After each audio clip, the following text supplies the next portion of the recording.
पाठवलं आणि इतर अभिनेत्रींना खो दे ग्रुपने दिलेले आहे, हे मात्र त्यांचा मनस्वी आनंद त्यांना होत असेल. मॅडमला विनंती करतो इथं उठून सर्वांना हाय बाय केलं. एक अनोखी गोष्ट या लातूर मध्ये दिसली असणार आहे.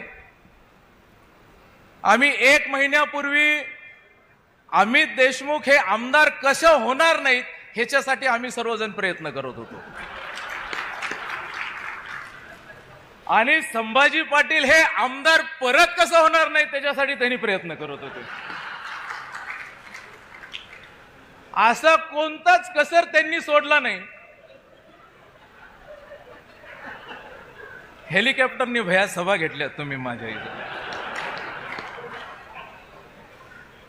आज महाराष्ट्रामध्ये ज्या पद्धतीचं राजकीय वातावरण निर्माण झालेलं आहे, ह्या जिल्ह्याला जी परंपरा आहे, स्वर्गीय केशवरावजी सोनवणे साहेब, स्वर्गीय निलंगेकर साहेब, स्वर्गीय विलासरावजी देशमुख साहेब, माननीय चाकूरकर साहेब, एक सुसंस्कृतपणा म्हणजे कल्चरल, की किती जरी विरोध हा निवडणुकीच्या काळामध्ये जरी असला, पण ज्यावेळेस लातूरच्या विकासाचा प्रश्न ज्यावेळेस येतो तर सर्वजण एकत्रित यायला पाहिजे, एका बाजूला यायला पाहिजे, ही भूमिका आमची राहील. काही जणांना हे देखील आवडत नाही. आता आम्ही जरी नमस्कार केला, अरे किती दोघं एकमेकांना नमस्कार करतात, किती हसत बोलतात. आता काय करावं, दोघांनी एकमेकांच्या हातामध्ये काट्या घेऊन फिरायचं का? भेटले की एकमेकांचे डोके फोडायचे का? आपल्याला बीड करायचं का लातूरचं?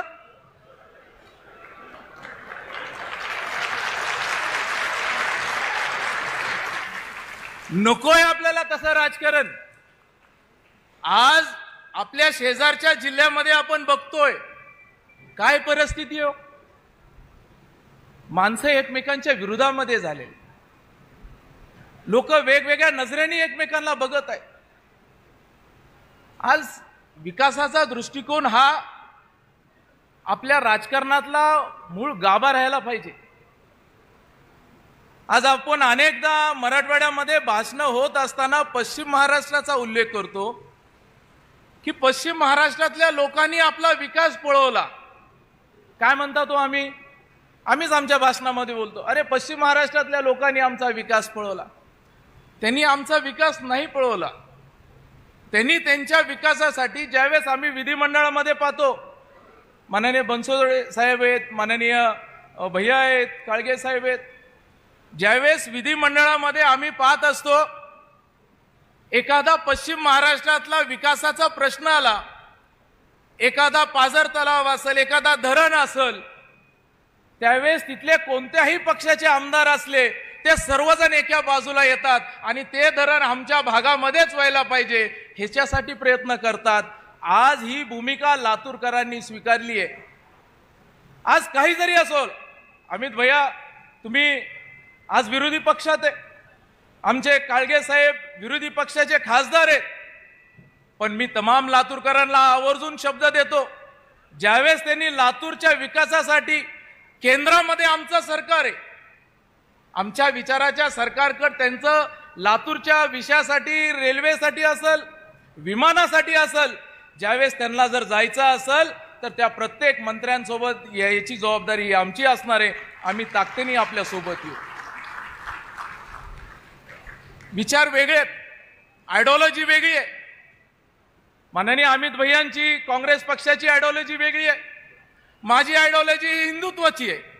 मी हिंदुत्वाच्या विचारावर जातो. निवडणुकीमध्ये असेल मी माझ्या विचाराने आम्ही पुढे जाणार, जनतेच्या समोर त्या विचाराने पुढे जाणार.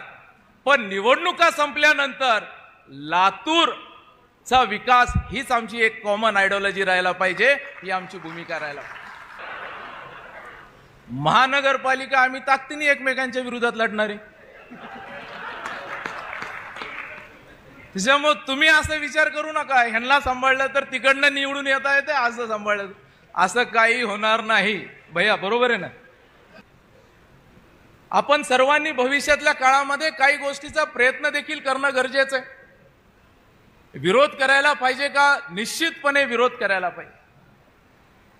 पण त्या विरोधामुळे व्यक्तिगत विरोध हे टाळायला पाहिजे, ज्याच्यामुळं कुणाच्या भावना दुखवल्या जातील, ह्या गोष्टी टाळायला पाहिजेत.